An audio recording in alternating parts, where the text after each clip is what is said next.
హరి ఓ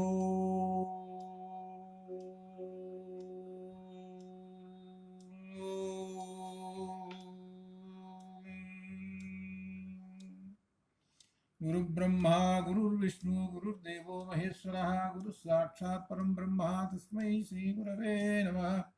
జ్ఞానానందమయం దేవం నిర్మలస్ఫటికాకృతిం ఆధారం సర్వవిద్యానాం హయగ్రీవముపాస్మహే. అజ్ఞానతిమిరాంధస్య జ్ఞానాంజనశలాకయా చక్షురున్మీలితం యేన అజ్ఞానతిమిరాంధస్య జ్ఞానాంజనశలాకయా చక్షురున్మీలితం యేన తస్మై శ్రీగురవే నమః. నారాయణ సమారంభా వ్యాసశంకరమధ్యమాం అస్మదాచార్యపర్యంతాం వందే గురుపరంపరాం వ్యాసం వసిష్ఠనప్తారం శక్తే పౌత్రమకల్మషం పరాశరాత్మయం వందే సుఖతాతం తపోనిధిం. వ్యాసాయ విష్ణురూపాయ వ్యాసరూపాయ విష్ణవే నమో వై బ్రహ్మనిధయే వాసిష్ఠాయ నమో నమః. నమోऽस्तु ते వ్యాస విశాల బుద్ధే ఫుల్లారవిందాయ తపత్రనేత్రాయ త్వయా భారతతైలపూర్ణః ప్రజ్వాలితో జ్ఞానమయ ప్రదీపః. శృతిస్మృతిపురాణానాం ఆలయం కరుణాలయం నమామి భగవత్పాదం శంకరం లోకశంకరం. పురదిందు వికాసమందహాసాం పురదిందీవరలోచనాభిరామాం అరవింద సమాన సుందరాస్యాం అరవిందాసన సుందరీముపాసే.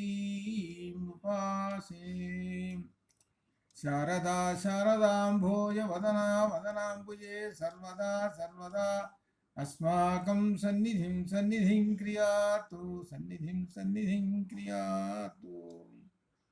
శ్రీ పరబ్రహ్మణే నమః. బ్రహ్మసూత్రభాష్యం అధ్యయనం వయం కరిష్యామహే. అత్ర అపీతౌ తద్వత్ ప్రసంగాత్ అసమంజసం ఇతి సూత్రే అత్ర అయం పూర్వపక్షసూత్రః. అయం సూత్రే జగతః బ్రహ్మణః జగతః లయం సందర్భే సర్వం బ్రహ్మమేవ లయం భవతి. అత్ర అనేకాः రూపాः అనేకాः నామాని జగతः సంతి.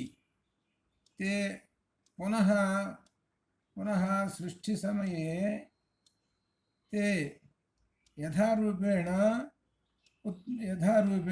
उत्पत्ति भवति इति अत्र विशेषानि पूर्वपक्षः. अत्र पूर्वपक्षः इति न तु समर्थनीयम् इति सूत्रे अयं भावः. ఇక్కడ ఏమంటున్నారంటే ప్రళయకాలంలో బ్రహ్మంలో ఈ జగత్తంతా వెళ్ళిపోతున్నది లోపలికి, నామరూపముల తోటి సహా మొత్తం వెళ్ళిపోతున్నది. వెళ్ళిపోయి మరలా నామరూపములతోటి యథానామరూపములతోటి ఎలా ఉందో అలానే వస్తున్నది కదా అని చెబుతున్నారు. అయితే ఇక్కడ ఏం చెబుతున్నారంటే ఎలా వెళ్ళిపోతున్నాయి అలా వస్తున్నాయి అంటానికి ఇందులో ఉన్నటువంటి ఈ మంత్రం ఏంటంటే దీనిలో ఒకటి ఇమాహ సర్వాహ చాందోగ్యోపనిషత్తులో ఉన్నటువంటి ఒక మంత్రం. ఇమాహ సర్వాహ ప్రజాహ సతి సంపద్య. ఈ ప్రజలందరూ అంటే ఈ భూతములు అన్ని ప్రాణములందరూ కూడా అందరూ కూడా నా విదుహు. సర్వాహ ప్రజాహ సతి సంపద్య నా విదుహు సతీ సంపద్వామహ ఇతి తా ఇహ వ్యాఘ్రో. అంటే ఏ విధమైనటువంటి రూపములతోటి ఏ విధమైన నామాలతోటి అయితే ఉన్నాయో ఈ జగత్తులో ప్రతి వస్తువు అవి ఉన్నట్టుగానే లోపలికి వెళ్ళి అవి మళ్ళీ పునః సృష్టి సందర్భే యథారూపేణ ప్రభవతి. ఏ విధమైన రూపములతోటి నామాలతోటి ఉన్నా ఆ విధంగానే పుడుతూ ఉన్నాయి. అది చాందోగ్యంలో ఉన్నటువంటి ఒక సూత్రాన్ని తీసుకొని ఒక మంత్రాన్ని తీసుకొని అంటున్నారు. ఈ సమస్త ప్రాణులు బ్రహ్మములు ఐక్యమైన బ్రహ్మములో తాము లీనమైనట్లుగా తెలుసుకోలేవు. ఆ బ్రహ్మములో లయమైపోతున్నాం అనేటువంటి విషయము ఈ ప్రాణులు ఎవరు ఈ జగత్తులో ఉన్నటువంటి ప్రాణులు తెలుసుకోవటం లేదు. మొత్తం దానిలోకి వెళ్ళిపోయినా కానీ బ్రహ్మంలోకి వెళ్ళిపోయినా తెలుసుకోలేకపోతున్నాయి. ఎలా ఉన్నాయి అని అంటే సుషుప్తిలో మనం ఉన్నాము. సుషుప్తిలో ఉండి మళ్ళీ నిద్ర మేల్కుంటాం. సుషుప్తిలో ఒక 6 గంటలు బాగా నిద్రపోతాము. గాఢ నిద్రపోయి మళ్ళీ లేస్తే యథారూపేణ మళ్ళీ ఈ ప్రపంచము జగత్తంతా మనకు కనపడుతూ ఉంటుంది మామూలు ఎప్పటి మాదిరిగానే. అలానే ఆ విధంగానే ఈ మొత్తం సమస్తమైన ప్రాణులన్నీ కూడా లోపలికి వెళ్ళి బయటకు వస్తూ ఉన్నాయి. ఇది కదా జరుగుతున్నది. దీనికి కారణం ఏమిటనంటే ఈ ప్రాణులన్నీ తెలుసుకోకపోవటమే మిథ్యా జ్ఞానము. అనగా ఇదంతా అసత్యము. అంటే ఈ విధమైన రూపం పోవటం రావటం అనేటువంటిది అది కేవలం సుషుప్తి మాత్రమే అనేటువంటి విషయం తెలుసుకోలేకపోతున్నది అని ఈ మంత్రంలో చెబుతున్నారన్నమాట. ఇది అనగా అర్థం ఏంటి? మరలా జన్మలు ఈ విధంగా పొందుతూ ఉంటుంటారు. అంటే ఇక్కడ ఒక ఉదాహరణ తీసుకుంటే ఒక మనిషి ఉన్నాడు అనుకోండి. ఆ మనిషి కూడా అనేక కర్మలతో ఉంటాడు. అనేక సుకృత దుష్కృత కర్మాణి, మొత్తం సుకృత దుష్కృత. అంటే సుకృత అంటే మంచి కర్మలు, దుష్కృత అంటే చెడు కర్మలు. వీటితోటి వీడు ఉంటాడు. ఇలా కర్మలతోటి ఉన్నటువంటి వాడు లోపలికి వెళ్ళాడు. లోపలికి వెళ్ళి వాడు ఏం చేశాడు? మళ్ళీ పుట్టుకొని మళ్ళీ వచ్చేసాడు. అని ఎలా అయితే ఏ రూపంతో మనిషిగా ఉన్నాడుగా మళ్ళీ మనిషిగానే వచ్చేసాడు. అట్లా ఈ విధంగా ఉన్నది అని ఈ మంత్రం చెబుతూ ఉన్నది. దీనిలో విశేషం అయితే అన్నమాట. ఇక్కడ విశేషం ఏం తెలుసుకోమంటున్నారంటే సుషుప్తిలో ఎట్లయితే మనం ఉంటామో అట్లనే ఉంటుందయ్యా ప్రళయము. ప్రళయకాలం కూడా ప్రళయకాలంలో సమస్తం లోపలికి వెళ్ళి మళ్ళీ బయటకు వస్తుంటాయి అని అనగా అర్థం ఏమిటనమాట? ఆ బ్రహ్మానికి కూడా మన మాదిరే నిద్ర. అంటే అర్థం ఏంటి? సుషుప్తిలో మనం ఉంటాం, మళ్ళీ లేస్తాం, మళ్ళీ యథారూపేణ జగత్తంతా కనపడుతుంది. అట్లనే ఆ బ్రహ్మం కూడా సుషుప్తిలో ఉన్నాడు. సుషుప్తిలో ఉన్నప్పుడు మొత్తం జగత్తంతా లోపల ఉన్నది. సుషుప్తి అయిపోయింది, లేచాడు మళ్ళీ జగత్తంతా కనపడుతుంది. ఈ మాటనే మనకు ఎక్కడ దేనిలో ఉన్నది? లలితలో ఉన్మేష నిమిషోత్పన్న విపన్న భువనావళి అనే దాంట్లో ఉన్నది. అంటే అమ్మవారు కళ్ళు మూసుకుంది. అమ్మవారు కళ్ళు మూసుకోగానే ఈ జగత్తంతా లోపలికి వెళ్ళిపోయింది. కళ్ళు మూసుకోగానే లోపలికి వెళ్ళిపోయింది. కళ్ళు తెరిచేటప్పటికి యథారూపేణ జగత తథారూపేణ ప్రభవతి. ఏ విధమైన రూపంతో లోపలికి వెళ్ళిపోయిందో ఈ జగత్తంతా మళ్ళీ ఆ దీంతో బయటకు వచ్చేసింది అని చెబుతున్నారు. అది అట్లా దానికి తగ్గట్టుగానే శ్వేతాశ్వతర ఉపనిషత్తు కూడా ఈ విధంగానే చెబుతున్నది. ఏకైకం జాలం బహుధా వికుర్వన్ అస్మిన్ క్షేత్రే సంహరితి ఏష దేవః భూయ సృష్టివా పతయ స్తధేశ సర్వాధిపత్యం కురుతే మహాత్మా అని పరమాత్మ ప్రతి విభాగమును విభజించు వాటన్నిటినీ తన స్వక్షేత్రంలోనికి లయం చేసుకొని ఉంటాడు. మరలా సృష్టి ప్రారంభంగానే దేనికి దానికే బయటకు వస్తుంటుంది అని చెబుతున్నాడు. ఏ పార్టీకి ఆ పార్టు. అట్లా మనం ఎట్లయితే సుషుప్తిలో లోపలికి వెళ్ళిపోతాయి, సుషుప్తిలో నిద్రపోతున్నాం, మళ్ళీ నిషుప్తి నుంచి మళ్ళీ మేలుకున్న తర్వాత దేనికి దానికే తెలుసుకుంటున్నాం కదా. దేనికి దానికే అన్నీ గుర్తుపడుతున్నాం, జ్ఞాపకశక్తి వస్తున్నది, అన్నీ ఎట్లయితే అన్నీ అట్లా వస్తున్నాయి. ఆ విధంగానే ఈ బ్రహ్మంలో కూడా వెళ్ళిపోతున్నాయి అని చెప్పటము. ఇది ఇక్కడ ఒక విశేషం రాబోతున్నది. ఏం చెబుతున్నారు అని అంటే 144వ పేజీలో ఒక విశేషం చెబుతున్నారు. ఇంతవరకు ఏం చెబుతున్నారు అని అంటే ఈ బ్రహ్మం లోపలికి వెళ్ళిపోతుంది, అది మాత్రం అందరూ ఒప్పుకున్నదే. జగత్ కారణంలో సృష్టి స్థితి లయములు ఆ బ్రహ్మమేను అని ఆ విధంగా చెబుతున్నారు. అంతవరకు అందరూ ఒప్పుకున్న విషయమే. ఆ విషయాన్ని ఇక్కడ 143 నతు దృష్టాంత భావాత్ అన్నాడు. నతు పూర్వపక్షవాదన. పూర్వపక్షవాదన అంటే పూర్వపక్షం ఏం చేస్తున్నది అనేటువంటి మాట అన్నమాట. పూర్వపక్షం అసలు ఏం చేస్తున్నది? ప్రళయకాలంలో ఈ జగత్తు బ్రహ్మంలో కలిసిపోతున్నది. ఆ జగత్తు అచేతనత్వము, ఆ జగత్తు అచేతనము అంటే చేతనం లేదు, జడమైనటువంటిది. రూప విశేషములచే అవి నామరూపములతో బ్రహ్మంలో కలిసిపోయేటున్నది. కలిసిపోయేటప్పటికి బ్రహ్మం నిర్మలం అని చెప్తున్నారు కదా. మరి జగత్తేమో నిర్మలం కాదు కదా, అశుద్ధం కదా. కాబట్టి ఈ అశుద్ధం పోయి శుద్ధంలో కలిసిపోయేటప్పటికి ఆ శుద్ధం కూడా ఏమైపోతున్నది? అశుద్ధం అయిపోతున్నది బ్రహ్మం. ఆ విషయాన్ని నతు, అది ఇక్కడ నతు అంటే కాదు అని పక్కకు నెట్టేస్తున్నాడు. ఆ పక్కకు నెట్టేసేసాడు అనమాట. అట్లా ఏం జరగదయ్యా, ఈ బ్రహ్మము కలుషితం కాదు. బ్రహ్మం ఎప్పుడు నిర్మలమేను.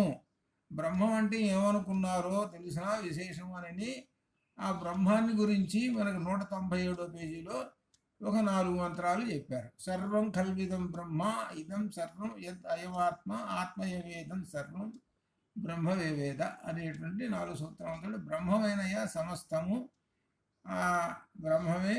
మనకు ఉన్నటువంటి ఆత్మ కూడా బ్రహ్మమే, మనలో ఉన్నటువంటిది అహం బ్రహ్మాస్మి అంటాం, చూశారు. అట్లా ఈ బ్రహ్మం అనేటువంటిది నిర్మలమైనటువంటిది. ఈ బ్రహ్మం అనేటువంటిది ఎటువంటిది అని అంటే మాయ అంటే మ్యాజిక్ వాడు. మ్యాజిక్. ఆ మ్యాజిక్ వాడు ఏం చేస్తాడు? ఏమీ లేదు, అక్కడ ఏమీ లేదుగా సృష్టించేసేస్తాడు. ఆ సృష్టించేసేసి ఇదిగో చూపించాడు, ఇదిగో చూసావా, ఇక్కడేం లేనిది కాస్త నేను సృష్టించాను చూసావా అని అంటాడు. అనేటప్పటికీ చూసేవాళ్ళందరూ అబ్బో లేనటువంటి దాన్ని సృష్టించాడే, వీడు వదల గొప్పవాడేనే అని అనుకుంటారు ఎదురో చూసేటువంటి వాడు. అంతేగాని వాడి మాయ సంగతి ఏమిటో తెలియదు.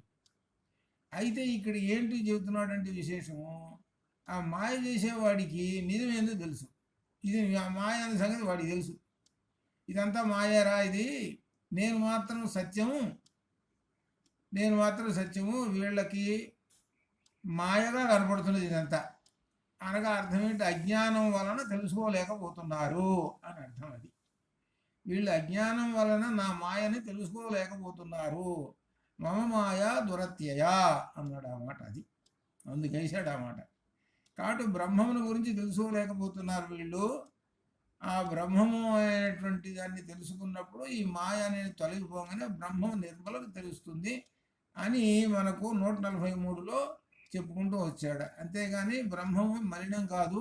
ఈ సమస్తం లోపలికి పోయినప్పుడు అశుద్ధం అంతా, అనగా ఈ జగత్ అంతా లోపలికి పోగానే అశుద్ధం అంతా లోపలికి పోగానే ఈ శుద్ధమైనటువంటి బ్రహ్మము అశుద్ధం అయిపోతాడు అని అనుకుంటున్నారు. అది నాతూ అని కొట్టిపారేశాడు. కాబట్టి బ్రహ్మముని గురించి చెప్పాడు.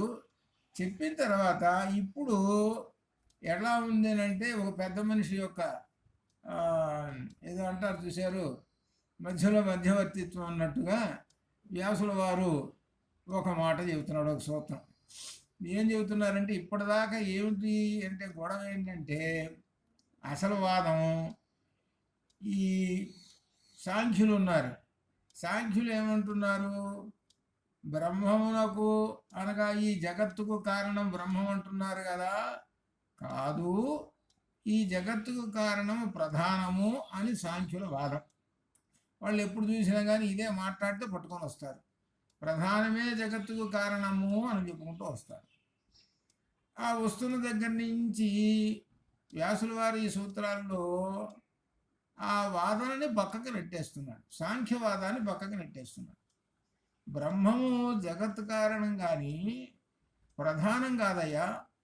ప్రధానము ఎందుకు కాదు అనంటే ప్రధానము జడము. అది జడము. అది జడమైనటువంటిది ఎలా చేస్తుంది? చేయలేదు కదా. జడం అనేది ఏమీ చేయలేదు. దానికి చేతనత్వం రావాలి. ఆ చేతనత్వం బ్రహ్మం కలిగిస్తాడు. బ్రహ్మం దానిలో కలిసిపోతాడు. అప్పుడు ఏమవుతుంది? చేతనత్వం జడత్వానికి వస్తుంది. రాగానే ఆ త్రిగుణముల్లో నుంచి ఈ జగత్తంతా పుడుతున్నది. చేతనత్వం అయినటువంటిది లేకపోతే ఎట్లా జరుగుతుందయ్యా? కాబట్టి బ్రహ్మము చేతనము, ఈ ప్రధానము జడము. కాబట్టి ఈ ప్రధానము జగత్ కారణము కాదు అని పక్కన నెట్టేస్తున్నారు వ్యాసుల వారు. ఇది ఒక వాదన. వాళ్ళు పక్కన కూర్చోబెట్టాడు వాళ్ళని, సాంఖ్యుల్ని. ఆ సాంఖ్యుల్ని కూర్చోబెట్టిన నైయాయికులు వచ్చేసారు, తర్కం వాళ్ళు. ఈ తర్కం వాళ్ళు వచ్చేసేసి మేము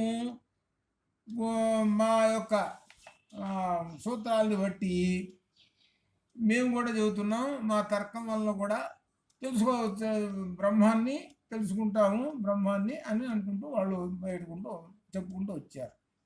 దృశ్యతేతు అనే దానితో నుంచి వరుసగా చెప్పుకుంటూ వచ్చేసారు. ఆ చెప్పుకుంటూ వస్తుంటే వాళ్ళని పక్కన పెట్టేశాడు. వాళ్ళని పక్కన పెట్టేసాడంటే నైషాతర్కేణం అతి అతిహీయాపనీయ ప్రోక్త అనేటువంటి ఈ కఠోపనిషత్తు సూత్రం 145 దానిలో కూడా ఏం చేశాడు, పక్కన పెట్టేసేసాడు. అసలు బ్రహ్మం అంటే ఏమిటో తెలిసిన, అవ్యక్తోయం అచింత్యోయం. అటువంటి బ్రహ్మమును నీవు ప్రత్యక్ష అనుమాన ప్రమాణాలతో చెప్తానంటావేంటి? అసలు నీవు నీ తర్కం ఎటువంటిది అయ్యా? అసలు నీ తర్కం ఎటువంటిది? బుద్ధి కుశలతతో ఉంటుంది తర్కం. బుద్ధి కుశలత అని అంటే ఇద్దరు వాదిస్తున్నారు. మొదటివాడు తన వాదనలో బలమైనటువంటి బలం పెట్టేసేసాడు, బలంగా ఒక వాదన పెట్టాడు, ఒక సిద్ధాంతాన్ని పెట్టేశాడు. ఎదుటివాడు వాదిస్తాడు. ఎదుటివాడు వాడికి బుద్ధి కుశలత సిద్ధాంతం మొట్టమొదటి చెప్పిన వాడికన్నా తక్కువ ఉందనుకోండి బుద్ధి కుశలత. కాబట్టి వాడు ఓడిపోతాడు. ఓడిపోతే ఏంటి, మొదటి వాడు ఏ సిద్ధాంతం చెప్పాడో అది కరెక్ట్ తేలిపోతుంది. తర్కంలో ఇది. తర్కం అంటే అసలు అర్థం ఏంటి?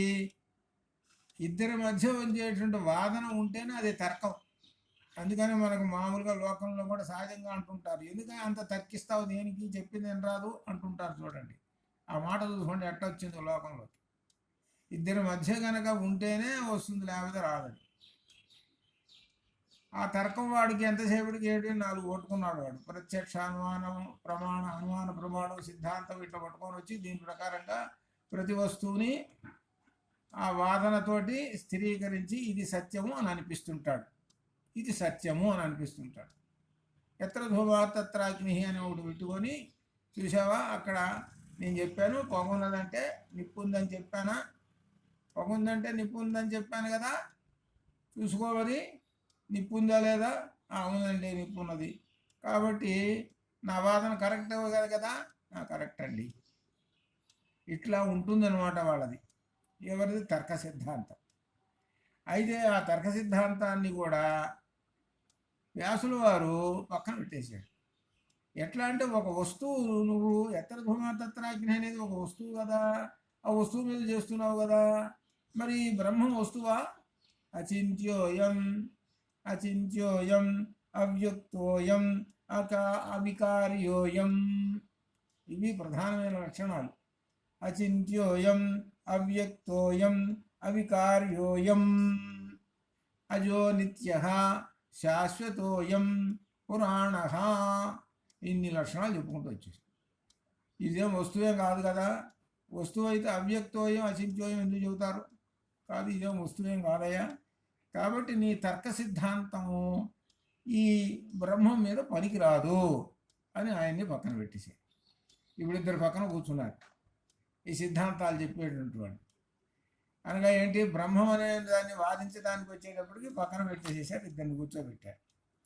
అయితే ఇక్కడ వ్యాసుల వారు మూడో మనిషి ఏమేమంటున్నాడంటే 1444 సూత్రంలో ఒక చిన్న విశేషం చెబుతున్నాడు. ఏమిటనంటే స్వపక్ష దోషాత్ ప్లస్ చ అంటే మరియు స్వపక్ష పూర్వపక్ష వాదనలో దోషాత్ చ దోషములు ఉన్నందువలన పూర్వపక్షం వాడు చేశాడు. ఎవరు? ఆ తర్కం వాడు చేశాడు. ఆ తర్కం వాడు చేసిన దానిలో దోషములు ఉన్నందువలన అవి లెక్కలో పెట్టుకోవాల్సింది. అవి లెక్కలో పెట్టుకోవాకండి. అంటే సాంఖ్యంలో దోషం, మరి తర్కంలో దోషం. అనగా దోషం ఏంటి? అవి బ్రహ్మమును స్థిరీకరించలేవు. వాళ్ళు బ్రహ్మను వాదించడానికి వచ్చి ఓడిపోయి పక్కన కూర్చున్నారు. అంత మాత్రాన వాళ్ళని మేమే కాదంటలేదు, పక్కన కూర్చోబెట్టాం. ఎందుకో తెలుసునా అనేది? ఎందుకనంటే ఇవి షడ్దర్శనాలు. న్యాయము, సాంఖ్యము ఇవి ఉన్నాయి చూసావు, ఇవన్నీ షడ్దర్శనాలు. షడ్దర్శనాలు వేద ప్రామాణ్యాన్ని ఉన్నాయి. వేద ప్రామాణ్యం అనగా వేదానికి అనుకూలంగా ఉండేవే కానీ వ్యతిరేకం కాదు. కానీ వాళ్ళ అభిప్రాయాలు వేరే ఉంటాయి. ఆ అభిప్రాయాలన్నీ కూడా బ్రహ్మమునకు దిగువలోనే ఉంటాయి. ఎందుకంటే ఇవి ఎందుకు పనికి వస్తాయి అని అంటే, మనకు తక్కిన విషయములన్నీ తెలుసుకోవాలి అని అంటే ఈ సాంఖ్యము, తర్వాత సాంఖ్యము బాగా అర్థమైతేనే కానీ జగదుత్పత్తి అర్థం కాదు. అదొక పాయింట్ ఉంది.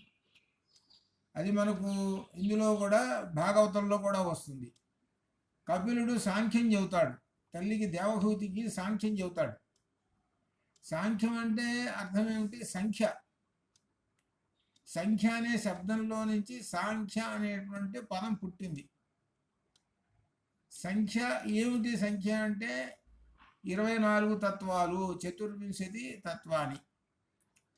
చతుర్వింశతి తత్వాలలో నుంచి ఈ జగత్తు వచ్చింది, లేకపోతే ఈ మనిషి వచ్చాడు. ఒక ఉదాహరణ అనుకుందాం. ఒక మనిషి వచ్చాడంటే పుట్టుగా, ఒక ప్రాణి వచ్చింది అనుకుందాం.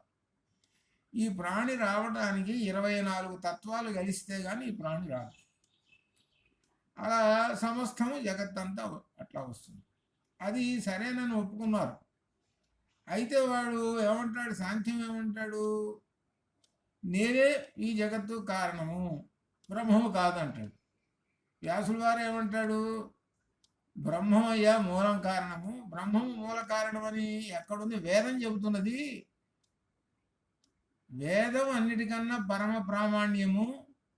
నీ సాంఖ్యం కన్నా కూడా పైన ఉన్నటువంటిది ఎవరెస్ట్ శిఖరంలాగా కూర్చున్నది ఏమిటంటే వేదము.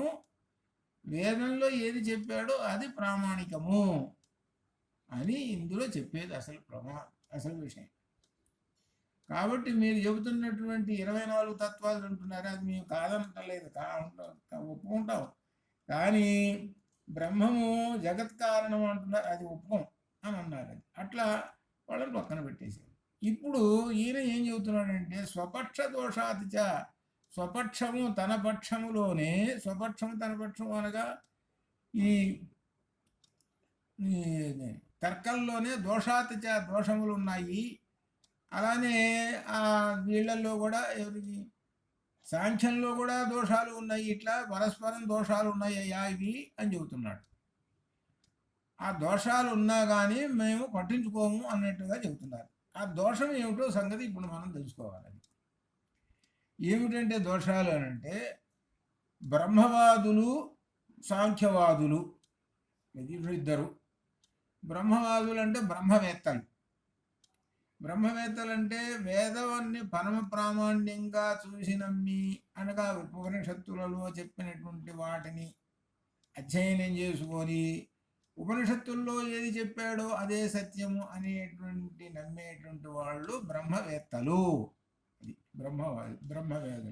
బ్రహ్మవేత్తలు, బ్రహ్మవాదులు. అది ఇకపోతే సాంఖ్యవాదులు అంటే కపిలుని యొక్క సాంఖ్య శాస్త్రమును అధ్యయనం చేసుకొని దాని ప్రకారంగా చెప్పేటువంటి వాళ్ళండి అని అర్థం సాంఖ్యవాదులు. వీళ్ళిద్దరు కూడా దోషములను పరిగణించరాదు. వీళ్ళిద్దరిలో కూడా దోషాలు ఉన్నాయి. బ్రహ్మవేత్త చెబుతున్నాడే దానిలో కూడా దోషం ఉందండి అని అంటున్నాడు. చివరికి తనలోనే దోషం ఉంది అంటున్నాడు, మనలోనే దోషం ఉందండి. ఎక్కడుంది పట్టుకోవాలి? ఇక్కడ దిక్కుతాడండి. ఉపనిషత్తులో ఉన్న విషయాన్ని ఇప్పుడు బయటికి తీశాడు. ఉపనిషత్తులో ఉన్న దోషాన్ని బయటికి తీశాడు. ఇప్పుడు దాన్ని ఏమిటి దోషం అని ఇప్పుడు మనం తెలుసుకోవాలని. ఆ దోషం వీటిని పట్టించుకోకూడదు అని అన్నాడు. ఆ దోషం ఏమిటంటే ఛాందోగ్యంలో 197వ పేజీలో మధ్య పేరాలో చూసుకోండి. 197వ పేజీలో ఏం చెబుతున్నాడనంటే ఆ లోపలిపోయినవి అన్నీ కూడా వ్యాఘ్రోవా, సింహోవా, వృకోవా, వరాహోవా, కీటోవా, పతంగోవా, దంశోవా, వసకోవా యద్దద్భవంతి తద్దద్ యద్యద్భవంతి తత్తత్ ఆభవంతి తత్తదాభవంతి తదాభవంతి. ఏ విధంగా అయితే లోపల ఉన్నాయో తదా ఆ విధంగానే అవి మళ్ళీ బయటికి పుడుతూ ఉన్నాయి అని చెప్పేశాడు. అంటే ఏమిటనమాట, ఈ ప్రాణులు లోపలికి పోయి ఏటి పుళ్ళు సింహాలు సమస్తమైనటువంటి లోపలికి పోయి మళ్ళీ బయటకు వచ్చినాయి అంటున్నాడు. దానికి పోలికెట్ట చెబుతున్నాడు, సుషుప్తి అని చెబుతున్నాడు. మనం సుషుప్తిలో బాగా గాఢ నిద్ర పోయినాము, గాఢ నిద్ర పోయిన తర్వాత మళ్ళీ లేచాము, కళ్ళు తెచ్చాము, చేసాము, మళ్ళీ జగత్తంతా కనపడుతూనే ఉన్నది, ఏం మార్పు ఏం లేదు. మనం అన్నీ కనిపెట్టేస్తున్నాం, ఏం లేదు. అట్లనే బ్రహ్మంలోకి ఇవి మొత్తం లోపలికి పోయినాయి. ఆ లోపలికి పోయి కొద్ది కాలం ఉండి మళ్ళీ బయటికి యథారూపేణ ఎట్లా ఉన్నాయో మళ్ళీ ఆ ప్రాణులన్నీ ఆ జగత్తంతా మళ్ళీ అదే బయటికి వచ్చేసేసింది అని ఈ ఛాందోగ్యోపనిషత్తులో ఉండేటువంటి సూత్రం అని చెప్పాడు. ఇది అది ఆ సూత్రం అనే వలన ఇప్పుడు దోషం పట్టుకున్నాం. ఛాందోగ్యోపనిషత్తులో ఈ మంత్రం చెప్పాడు, 6, 8, 2, 3 అనేటువంటి ఈ సూత్రం అనమాట. దీనికి కారణం మిథ్యాజ్ఞానం నశించకపోవడమే. అందువలన అవి మరలా జన్మలు పొందుతూ ఉంటుంటాయి. మిథ్యాజ్ఞానం, ఇవి మరలా జన్మ పొందుతున్నాడంటే ప్రతివాడు మిథ్యాజ్ఞానం. ఈ మిథ్యాజ్ఞానం వలన అనేక జన్మలు పొందుతూ ఉంటుంటాడు.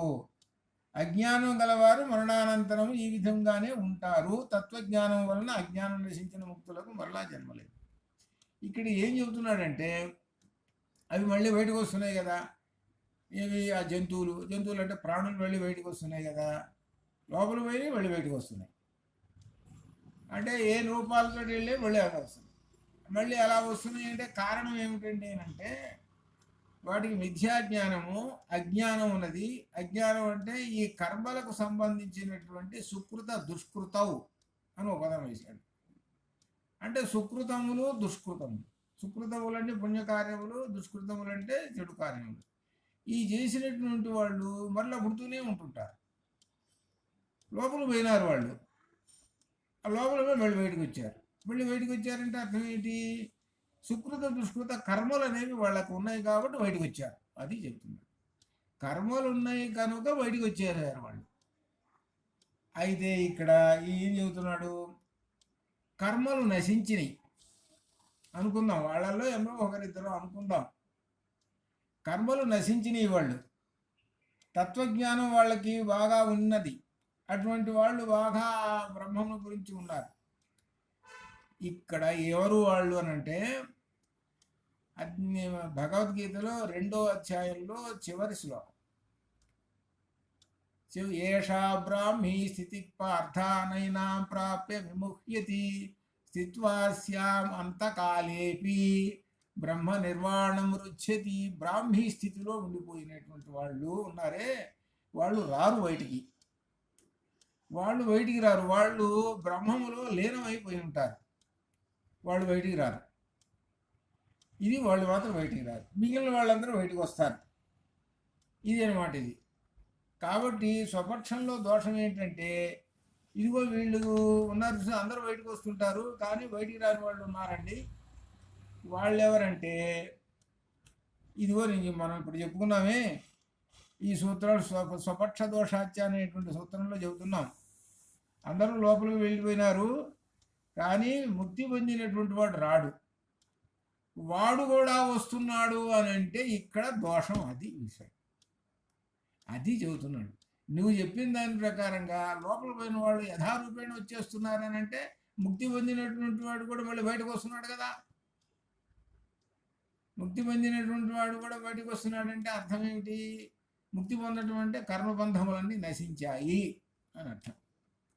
కర్మబంధములన్నీ పూర్తిగా నశించినప్పుడు మళ్ళీ ఎందుకు జన్మ తీసుకుంటాడు, జన్మ ఉండదు. నువ్వు ఆ మాట అనలేదుగా, లోపల పోయినారు బయటకు వచ్చారు. యథాశుక్తేనా అని అన్నావు కదా. దాన్ని వ్యాసుల వారు సమర్థిస్తున్నాడు. ఏంటంటే, అది అర్థం చేసుకోండి అయ్యా, లోపల పోయినాయి, చాలా పోయినాయి, అనేకమైనటువంటి పోయినటువంటి వాటిల్లో ఈ బ్రాహ్మీ స్థితి పోయి ఉన్నటువంటి వాళ్ళు కూడా ఉంటారు. వాళ్ళు మాత్రం రారు బయటికి, తక్కిన వాళ్ళు బయటకు వస్తారు. అది అర్థం చేసుకోవయ్యా అని అన్నాడు. కానీ నువ్వేమంటున్నావు అని అంటే నువ్వేమని అర్థం చేసుకుంటే పోయిన వాళ్ళందరూ బయటకు వస్తున్నారు కదా, కాబట్టి దోషాలు ఉన్నాయి అని అనుకుంటున్నామేమో. కాబట్టి అక్కడ మంత్రంలో దోషమేమి లేదు, మనం అర్థం చేసుకోవడంలోనే ఉంది దోషము అని చెబుతున్నాడు. విద్యాజ్ఞానం వల్ల అర్థం చేసుకోలేకపోతున్నాడు. ముక్తి పొందినటువంటి వాడు మరలా జన్మ తీసుకోడు, అది ఖాయం. దానిలో చెప్పినటువంటి జనరల్ రూల్ అది, అదంతే. అది ఆ విషయం తెలుసుకోండి. కానీ మీరేమంటున్నారు, లోపల పోయిన వాళ్ళందరూ బయటకు వచ్చేస్తున్నారు అని చెబుతున్నారు కదా తర్కం వాళ్ళు. తర్కం వాడు ఏం చెబుతుంటాడు ఎంతసేపటికి, యథారూపేణ ఒక వస్తువుని ఆధారం చేసుకొని ఆ వస్తువుని పట్టుకొని అదే దాని గురించి చెబుతుంటాడు తర్కం వాడు. లోపల పోయినారు కదా బయటకు వచ్చారు, ఎలా సుషుప్తి అన్నాడు. సుషుప్తిలో ఉన్నప్పుడు ఏంటి, నిద్రలో ఉన్నాం, బాగా నిద్రపోయినాం, మళ్ళీ లేచాం, మళ్ళీ జగత్తంతా యథారూపేణ అంతా కనపడుతుంది. అట్లనేనయ్యా అని అంటున్నాడు తర్కం. కాదు, అదే మేము పొరపాటు పడుతున్నాం, విద్యాజ్ఞానము. అది ఆ విషయాన్ని 145వ సూత్రంలో తర్క ప్రతిష్టానాత్ అక్కడ చెప్పాడు. తర్క ప్రతిష్టానాత్ అపి అన్యథా అనుమేయం ఇతి చేత్ అవ్యం అవ్యం చేత్ అవ్యం ఇది చేత్ ఏవమపి చేత్ ఏవమపి అవిమోక్ష ప్రసంగః. తర్క ప్రతిష్టానాత్ ఇక్కడ విశేషం ఏంటి, బ్రహ్మమును తెలుసుకుండేటువంటి శృతి వల్లనే తెలుసుకోదగినది. సరే, బ్రహ్మాన్ని గురించి ఉపనిషత్తుల్లో చెప్పినట్టు తెలుసుకోవాల్సినదే అనేటువంటిది ఉన్నది. కానీ తర్క బలంతో తెలుసుకోవచ్చునను వాదము అర్ధరహితము. అది ఇక్కడ పాయింట్.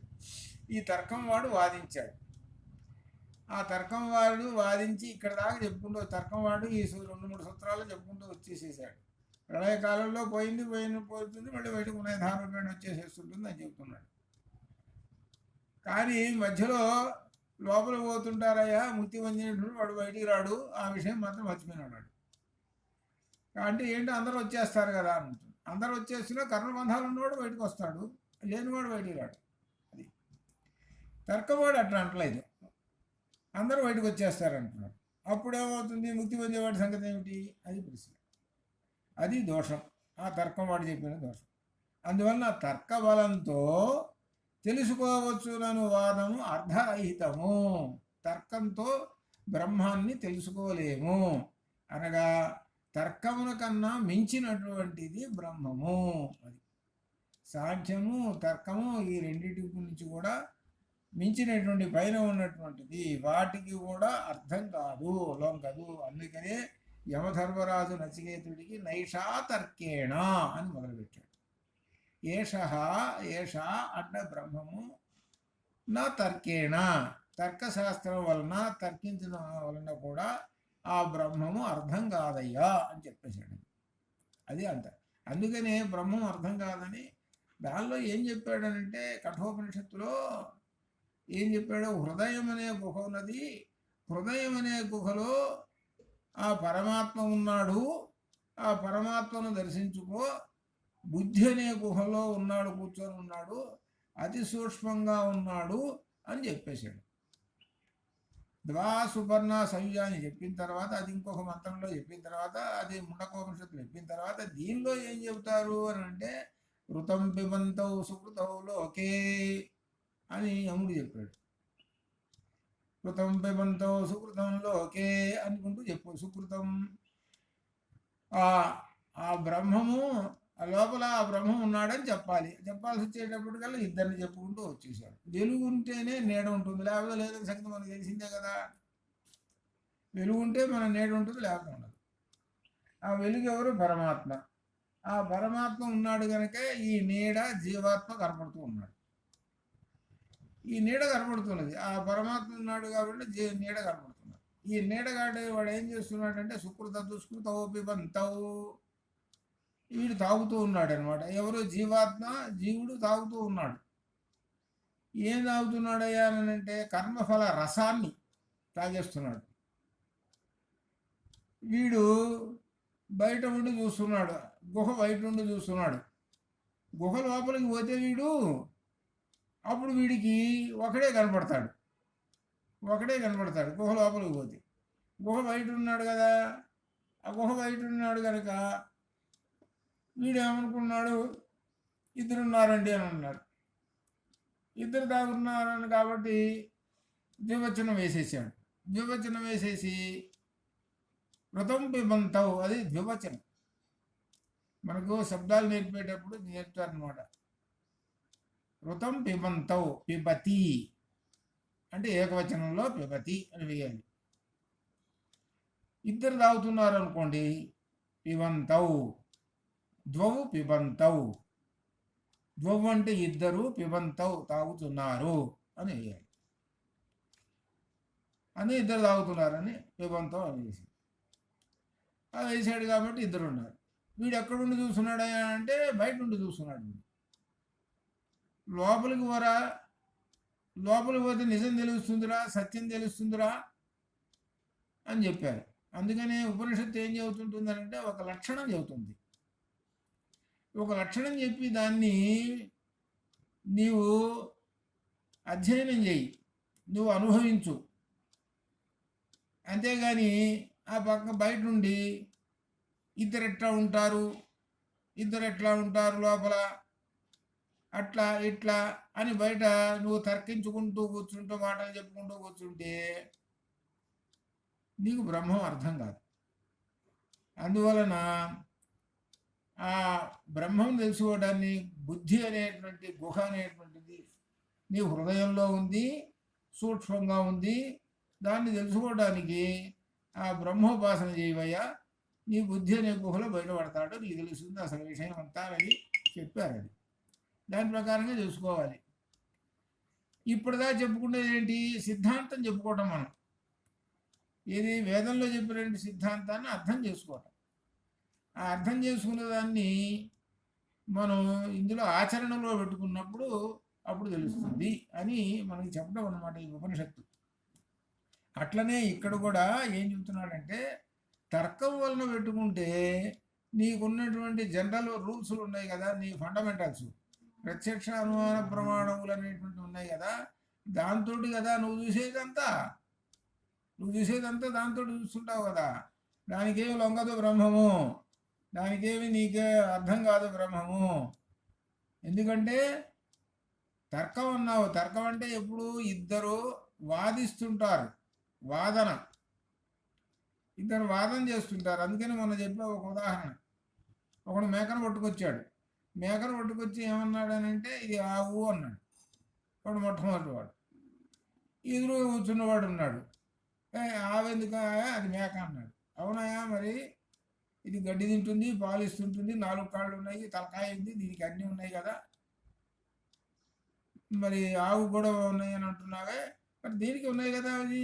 అందుట్లో నల్లని ఆవు అంటే చాలా శ్రేష్టం కదా, కపిల ఆవు. ఆవులలోకెల్లా కపిల ఆవు చాలా శ్రేష్టం అని కూడా చెబుతున్నారు కదా. అంటే కపిల ఆవు ఇది, అందులో మేక నల్లని ఉంటుంది కదా, కపిల ఆవు ఇది చాలా శ్రేష్టమైనటువంటిది అంటున్నాడు మొదటివాడు. వాడు బలంగా చూసుకో ఎలా ఉంటుంది వాడి వాదన. మరి కాదా చెప్పు, మరి నువ్వు కాదని ఎట్ట చెబుతావో చెప్పు. నేను ఎప్పుడు మేక అంటుంటాను, నువ్వు మేక అంటున్నావు, సరే నేను ఆవు అంటాను, ఆవు కాదని ఎట్లా చెప్పు చూద్దాం అని అంటాడు మొదటివాడు. ఈ రెండో వాడు ఎదురున్నటువంటి వాడు చెప్పడం చేత కాకపోయింది, వాదించడం చేత కాకపోయింది. కాబట్టి వీడి వాదన ఏంటి, మేక కాదని సంగతి తెలియదు వాడికి తెలుసు, కానీ ఆవు అని అనాల్సి వస్తున్నది. వాడు ఏంటంటే ఆవు అని అనిపించాలి వీడి చేత, ఆవు అని అనిపించాల్సిన ఓడిపోయినాడు వీడు ఓడిపోయినాడు. అప్పుడు ఎవడో తెలిసినటువంటి వాడు వచ్చాడు, వాడు వాదన వేసుకున్నాడు. వాదన వేసుకునేటప్పటికల్లా ఆవు గంగడోలు ఉంటుంది, మూపురాలు ఉంటాయి, అవి ఉంటాయి, దీనికి ఉన్నాయో చూపించవా అని అన్నాడు. అప్పుడు అన్నాడు, దీనికి ఎందుకు ఉంటాయని ఉన్నాడు, ఇది మేకానండి అన్నాడు. ఓడిపోయినాడు. గెలిచిన వాడేవాడు, రెండోవాడు వచ్చాడు, బాగా బుద్ధి కుశలత ఉన్నటువంటి వాడు, చదువుకున్నవాడు బాగా వచ్చాడు, వాడు గెలిచాడు, వీడు ఓడిపోయినాడు. అంటే తర్కంలో ఏంటి, ఒకడు గెలుస్తాడు, ఒకడు ఓడిపోతాడు. ఇట్లా ఉంటుంది తర్కం అనేది. కాబట్టి ఈ తర్కం ఈ విధంగా బుద్ధి కుశలత మీద ఉంటుంది. ఎవరికి బాగా బుద్ధి బాగా తెలివితేటలు బాగా విజ్ఞానం బాగుండో వాడు గెలుస్తుంటాడు. కాబట్టి ఈ బ్రహ్మాన్ని తీసుకెళ్ళి వాళ్ళ ముందు కూర్చోబెట్టి వాదనలో పెడితే ఏమవుతుంది అని అంటే బుద్ధి కుశలత ఎవడుందో వాడు గెలుస్తాడు, మిగిలినవాడు ఓడిపోతాడు. అంటే అర్థం ఏంటి? బ్రహ్మం ఓడిపోయింది అని దాని యొక్క అర్థం వస్తుంది. వాడి చేతిలో పడి బ్రహ్మ ఓడిపోయింది. కానీ నిజంగా బ్రహ్మ ఓడిపోతుందా? అసలు బ్రహ్మాన్ని వాదించేటువంటి శక్తి తర్కానికి ఉన్నదా? అసలు లేదయ్యా, తీసేసేయి అది చెబుతున్నాడు. కాబట్టి తర్కాన్ని పక్కన పెట్టేసేసాడు అని చెప్పేసేసి దీనిలో ఏం చెబుతున్నాడంటే, చివరికి ఏం చెబుతున్నాడంటే, ధర్మాధర్మ విచక్షణ జ్ఞానానికి మనువు చెప్పిన శృతి వచనాలు కొన్ని ఉన్నాయి. ఏమిటంటే, తర్కంలో ప్రత్యక్ష అనుమాన ప్రమాణాలు ఉన్నాయి, వాటితో పాటు ప్లస్ చేసుకోండి అన్నాడు. ఇప్పుడు ఏంటంటే తర్కాన్ని కాదంటలేదు, సాంఖ్యాన్ని కాదంటానికి లేదు, అయినా తీసుకుంటాం, వాటికి ప్లస్ చేసుకోండి. ఏమి ప్లస్ చేసుకోవాలి? శృతి వచనములకు విరుద్ధం కాకుండా శృతి వచనాలను ప్లస్ చేసుకొని చెప్పుకోండి. అది శృతి వచనం లేకుండా నీ తర్కం బలంగా నిలబడదయా అని చెప్తున్నారు. అది అసలు హెడ్ ఎవరు? శృతి. శృతి అంటే వేదం. వేదాన్ని కాదని నువ్వు బయటికి పోయి నిలబడలేవయ్యా, నీకు ఫౌండేషన్ లేకుండా ఎట్లయ్యా? ఫౌండేషన్ అంతా ఎక్కడుందో తెలుసా? వేదమే ఫౌండేషన్ అన్నిటికీ. మనం చెప్పుకున్నాం దీనిలో అన్నిటికీ. ఒక అలంకార శాస్త్రం ఉన్నది, పెద్ద అలంకార శాస్త్రం అని మేము కోర్సులో మేము చదువుకునేటప్పుడు అలంకార శాస్త్ర గ్రంథం ఉంది. దానిలో ధ్వన్యాలోకము, అలంకారము, ఇవన్నీ ఉన్నాయి చాలా. అది కష్టంగా ఉంటుంది సబ్జెక్ట్ కూడా. అవన్నీ ఎక్కడి నుంచి వచ్చినాయి అనేది వేదంలోంచి బయటకు వచ్చినాయి. ఆ వేదంలో చూసిన ఉపమాలంకారం, రూపకాలంకారం, ఉత్తరక్షాలంకారం, వత్స్యవత్తి అలంకారాలు, ఇన్ని అలంకారాలు మొత్తం ఉన్నాయి దానిలో. అవి కనుక్కోండి, చూద్దాం. మరి అట్లనే మీ తర్కాలు, న్యాయాలు ఇవన్నీ కూడా, వీటన్నిటికి కూడా మూలం ఏదయ్యా అని అంటే అదిగో శృతి. ఆ శృతి అంటే వేదము, అది కొట్టుకోండి. ఆ వేదాన్ని ఆధారంగా చేసుకొని మీరు చెప్పుకోండి అని దీనిలో చెబుతూ ఈయన ఏం చెబుతున్నారు? ప్రత్యక్ష అనుమానంచ శాస్త్రంచ వివిధ ఆగమం త్రయం సువిదితం కార్యం ధర్మశుద్ధి అభీప్సిత ఆర్షం ధర్మ ఉపదేశంచ వేదశాస్త్ర అవిరోధిన యహ తర్కేణ అనుసంధత్తే స ధర్మ వేద ఇతర. మనుశృతి అంటారు. ధర్మానికి అధర్మానికి భేదం తెలిసి కొనదలచిన వాడు ప్రత్యక్ష ప్రమాణము, అనుమాన ప్రమాణము, అనేక వేదాల రూపంలో ఉన్న శాస్త్రమును ఈ మూటిని కూడా తెలుసుకోవాలి. ప్రత్యక్ష అనుమాన ప్రమాణములే కాకుండా వేదం ఏం చెప్పిందో అది తెలుసుకుంటే కూడా అప్పుడు నీ యొక్క తర్కానికి కూడా బలం వస్తుంది. అప్పుడు నీ తర్కము ఈ బ్రహ్మాన్ని తెలుసుకోవడానికి సహాయపడుతుంది, అది ఒక గైడ్ అవుతుంది. అది నీ తర్కము బ్రహ్మాన్ని తెలుసుకోవడానికి ఒక సహాయకారి అవుతుంది, అంతేగాని నీ తర్కము సిద్ధాంతం చేయలేదు. అది అని చెబుతున్నాడు. ధర్మోపదేశంలో వేదశాస్త్రాలు విరుద్ధం కాని తర్కంతో ఎవడు అనుసంధానం చేస్తాడో అని చెప్పాడు. అది అనగా వేదశాస్త్రాన్ని తీసుకొచ్చి ఈ శాస్త్రాలకి అనుసంధానం చేసుకోండి అని చెప్తున్నాడు. ఈ షడ్దర్శనములకు అనుసంధానం చేసుకోండి అని చెప్తున్నాడు. వేదాన్ని తీసుకొచ్చి ఈ షడ్దర్శనాలకి అనుసంధానం చేసుకోండి. ఈ షడ్దర్శనములు ఏంటి? శాస్త్రములు అన్నమాట. వీటికి అనుసంధానం చేసుకోండి. ఆ శాస్త్ర ప్రమాణం వల్లనే పరమాత్మయే జగత్ కారణమని కూడా తెలుస్తుంది అని చెప్పారు. కాబట్టి సాంఖ్యులు సమ్యక్ జ్ఞానము వలననే మోక్షం కలుగుతుందని వారి విశ్వాసము. సాంఖ్యులు ఏమంటున్నారు? జ్ఞానం ఉంటేనే మోక్షం కలుగుతుంది అని అంటున్నారు. ఈ జ్ఞానం కలగాలంటే ఎక్కడుందయ్యా? వేదంలో ఉంది. జ్ఞానం అంతా వేదంలో ఉంది, ఉపనిషత్తుల్లో పెట్టేసేసాడు. కాబట్టి మరి జ్ఞానం కలుగుతుంది అంటున్నావు కదా, మరి నువ్వు ఉపనిషత్తు చదవాలి కదా. కేవలం సాంఖ్యంతో సరిపోతుందా? అది కూడా చదవాల్సిందే. అందుకనే మనకు భాగవతంలో మిక్స్ అయి ఉంటుంది. సాంఖ్యము శృతి రెండు మిక్స్ అయి ఉంటుంది. భాగవతం పట్టుకున్నావు అని అంటే సాంఖ్యం వస్తుంది ఎటుకూడి, కానీ దాంతో పాటు శృతి కలిస్తేనే కానీ భాగవతం కాలేదు.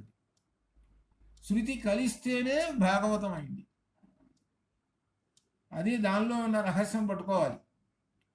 అందుకనే దానిలో విశేషంగా చెప్పినటువంటి భాగవతం యొక్క విశేషం అంతా ఉంటుంది మేడం. అందువల్ల భాగవతంలో శృతి, ఇటు సాంఖ్యము, ఈ రెండు కోయిన్సైడ్ అయిపోతాయి, రెండు మిక్స్ అయిపోతాయి. రెండు మిక్స్ అయిపోతేనే అప్పుడు భాగవతం యొక్క టేస్ట్ బయటకు వస్తుంది. భాగవతం యొక్క టేస్ట్ అప్పుడు బయటకు వస్తుంది. ఆయన అంటాడు గజేంద్ర మోక్షం, రావయ్య నన్ను చస్తున్నాను భయం అనేటప్పటికల్లా ఆయన పరిగెత్తుకుంటే ఎక్కడి నుంచి వచ్చాడని ఈ విధంగా చెప్పేటప్పటికి అది తర్కం అవుతుంది. తర్కం యొక్క వాదించేటప్పుడు అది నిలబడదు. బ్రహ్మానికి రూపం లేదు, అది లేదు చెప్పావు కదా, మరి ఎక్కడి నుంచి వచ్చాడా, అక్కడి నుంచి ఆయనకు ఇల్లు ఉంది, అది ఇది అని చెప్పా అంటే వాడు తర్కం వాదిస్తాడు. తర్కం వాదిస్తే ఓడిపోయింది. శృతి ఏం చెప్పింది? సర్వం కల్విదం బ్రహ్మ అని చెప్పింది. ఇక్కడ అక్కడున్నాడు, ఇక్కడున్నాడు, లేదు, సర్వ సమస్తం అన్ని చోట్ల ఉన్నాడు. ఆయన ఆ గజేంద్రుడు ఏడుస్తున్నాడు, రావయ్య అని అంటున్నాడు. ఎక్కడో ఏడుస్తున్నాడే అన్నాడే, నీ ఎదురుగానే ఉన్నాడు, శూన్యంలోనే ఉన్నాడు. బ్రహ్మం శూన్యంలోనే ఉన్నాడు, నిన్ను చూస్తూనే ఉన్నాడు. అంటే చాలామంది అనుకుంటుంటారు, ఏమిటో తెలిసిన మనకి దీనిలో కూడా చదువురాని వాళ్ళు కూడా అంటారు, అయ్యా నువ్వు ఎంత నిజం చెప్పకపోయినా దేవుడు కళ్ళున్నాయిలే, దేవుడు చూస్తుంటాడులే, దేవుడు నిజం తెలుసులే అంటుంటారు. చూసారా మరి ఆ మాట ఎంత దూరం పోయిందో తెలుసునా? మరి వీడు అన్ని అబద్ధాలు ఆడుతున్నాడు, ఏం జరిగిందో ఏమిటో సంగతి అబద్ధాలు ఆడుతున్నాడు. కానీ నిజమేమిటి? ఒక మనిషి చూస్తున్నాడు. ఆ మనిషి ఎవరు? సాక్షి. అందుకనే మనకు విష్ణు సహస్రనామాల్లో సాక్షి అని వచ్చింది. పరమాత్మ సాక్షిగా ఆ శూన్యంలో ఉన్నాడు, ఆయన చూస్తూనే ఉన్నాడు. ఎవడి చిట్టా ఎట్టా ఉందో సంగతి అంతా ఆయనకి తెలుసు అని అర్థం అన్నమాట. అని ఈ విధంగా తెలుసుకొని ఆ శృతి వచనాన్ని పెట్టుకొని ఈ విధంగా మీ తర్కాన్ని చదువుకోండి.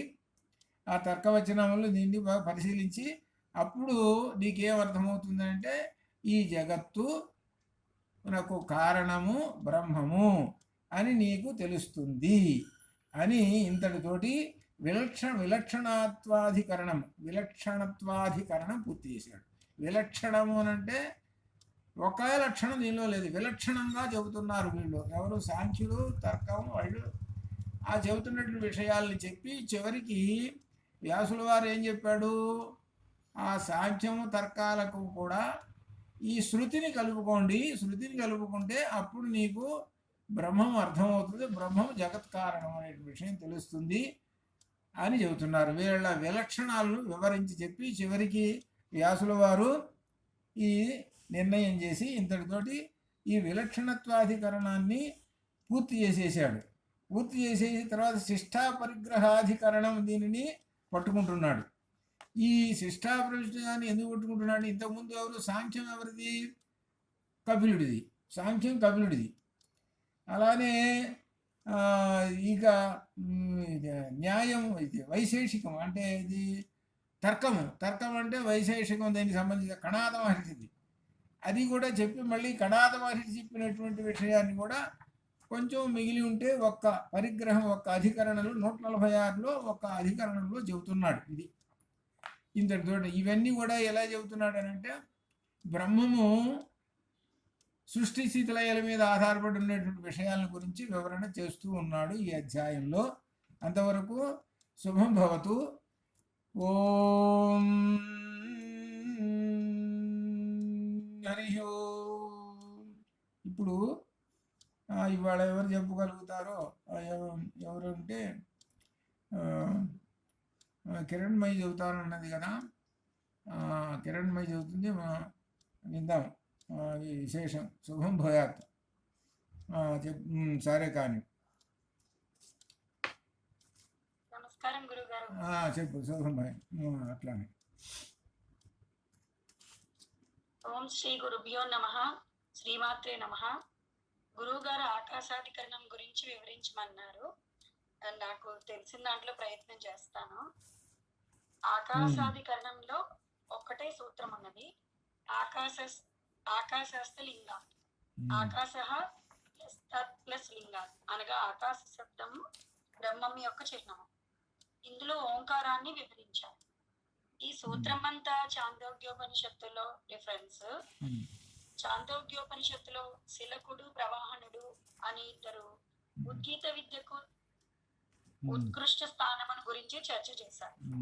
ఉద్గీత విద్యకు ఉత్కృష్ట స్థానం ఏమిటి అని వాళ్ళిద్దరూ చర్చ చేసుకుంటూ ఉంటారు.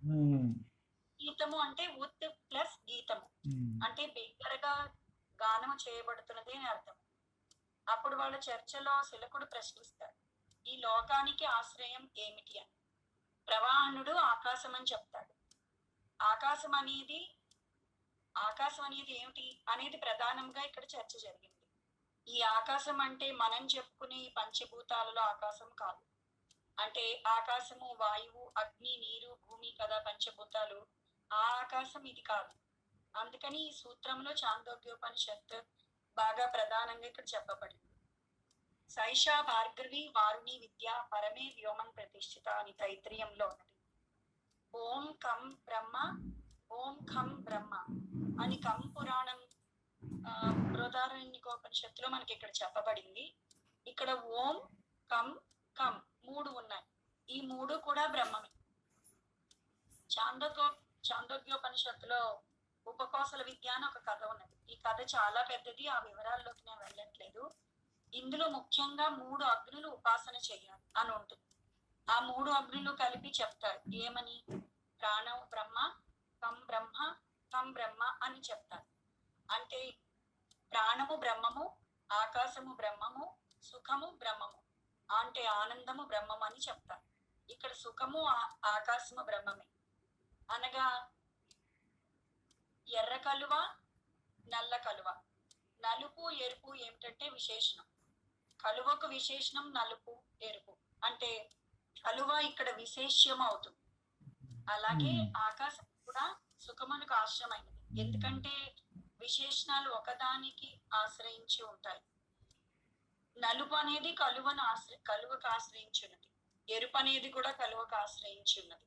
అలాగే కం కం అంటే ఆకాశం కూడా సుఖమునకు ఆశ్రమై ఉన్నది అని ఇక్కడ ఉపకోసల విద్యలో చాందోగ్యోపనిషత్ కథలో చెప్పబడింది.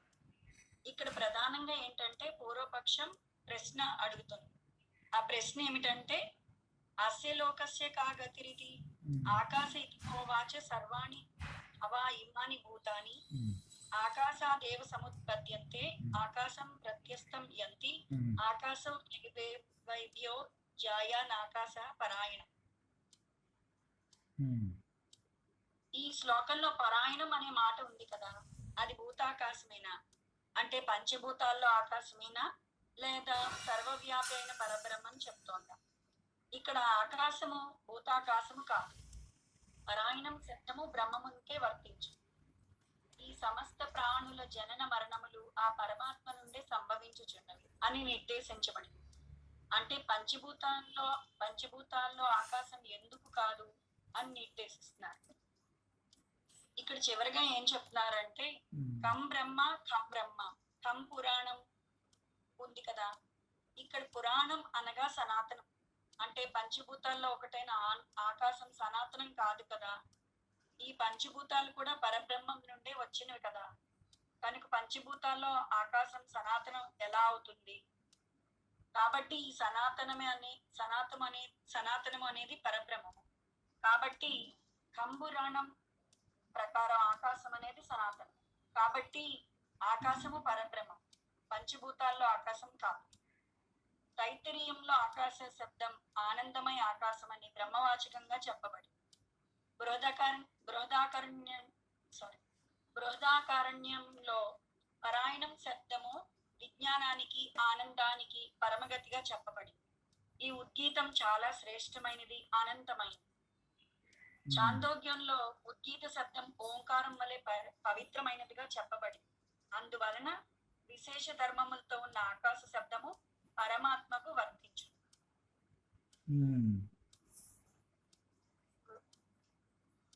సవినయంగా మీకు సమర్పిస్తున్నా. శుభం, బాగుంది. ఇప్పుడు ఏమైనా అర్థం చేసుకున్నామంటే, చెప్పినటువంటి విద్యని సఫలం అవుతున్నదని అర్థమైంది. అర్థం చేసుకుంటున్నారు, ఈ చెవును విని ఆ చెవును వదిలేయటం లేదు అని అర్థమైంది. ఏంటంటే చెప్పేటువంటి గురువు గారికి వీళ్ళు వినేటువంటి వాళ్ళకి అందులో కఠోపనిషత్తులో చెప్పింది అదే. కఠోపనిషత్తులో నచికేతుడు వింటుంటాడు, నచికేతుడు ప్రశ్న చేస్తుంటాడు, నచికేతుడు కూడా టెస్ట్ చేస్తాడు యమధర్మరాజు. అట్లనే మీరు ఎంతవరకు వింటున్నారు ఏమిటనేటువంటిది ఇప్పుడు చూశాను. కాబట్టి కిరణ్మయ్య శుభ్రంగా దీనికి వివరణ బాగుంది, చక్కగా శర్వాణి చెప్పినట్లుగానే చెప్పింది. చాలా చక్కగా ఉంది. కాబట్టి వీళ్ళు అర్థం చేసుకుంటే ఇదంతా వీళ్ళు మరలా కొంతమందికి చెప్పడానికి అవకాశం, చెప్పడానికి పనికొస్తారు వీళ్ళిద్దరు. మళ్ళీ కొంతమంది అక్కడ మనకి అమెరికాలో మనకి కొంతమంది ఉన్నారు, బ్యాచ్ ఇంకా 10 మంది దాకా ఉన్నారు. ఏంటంటే వాళ్ళకి చెప్పడానికి కూడా పనికొస్తారు. ఎందుకంటే ఒక విశేషం ఒకటి ఉన్నది, కొంతమందికి సబ్జెక్ట్ వచ్చు బాగా, చెప్పడానికి చేత కాదు. అర్థమవుతుంది చెప్పడానికి నోరు, ఆ వాక్యం, ఆ భావాలు రావు, మళ్ళీ అర్థమవుతుంది కానీ చెప్పడం చేత కాదు. ఆ చెప్పడం చేత కానప్పుడు ఏమవుతుంది అంటే తాను చదువుకున్నటువంటి ఆ విద్య నిరుపయోగం అయిపోతుంది, దానివల్ల ఫలితం ఏముండదు. అందువలన తెలుసుకున్నటువంటి అర్థమైనటువంటి విద్యని మరలా వాక్ రూపంలో భావాలు, మన యొక్క భావాల రూపంలో చెప్పడం వలన మనకి విశేషమైనటువంటి పుణ్యం లభిస్తుంది. ఇది గొప్ప పుణ్యకార్యం, ఇది సామాన్యమైనది కాదు. ఇది బ్రహ్మ విద్య. ఇది ఇప్పుడు రామాయణము, సుందరకాండలు, అవి ఇవి ఏవో 96 ఉన్నాయి. వీటన్నిటికన్నా మించినటువంటిది. వాటికి ఏదో వస్తే వాటికి పుణ్యం వస్తుంది, కానీ ఈ ఒక్కదానికి అనంతమైనటువంటి పుణ్యం లభిస్తుంది ఈ బ్రహ్మసూత్ర భాష్యానికి.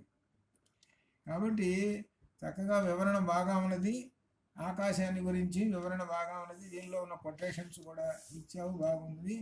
అట్లనే ఇప్పుడు ఎట్లయితే ఉన్నదో అట్లనే అలానే కంటిన్యూ చేస్తూ ఉండండి. కాబట్టి కిరణ్మయికి అమ్మవారు సదా అనుగ్రహ భవంతు, శుభమస్తు, ఆయురారోగ్యశ్వర్యాభివృద్ధిరస్తు, శుభం భయాత్. అది అట్లా అనమాట. బాగుంది అది. నాకు కొంత సర్వాణి కూడా దీనికి హెల్ప్ చేసిందండి. అంటే కొంచెం నాకు తెలియకపోతే డౌట్స్ అడిగాను తను కూడా రిఫరెన్స్ ఇచ్చింది.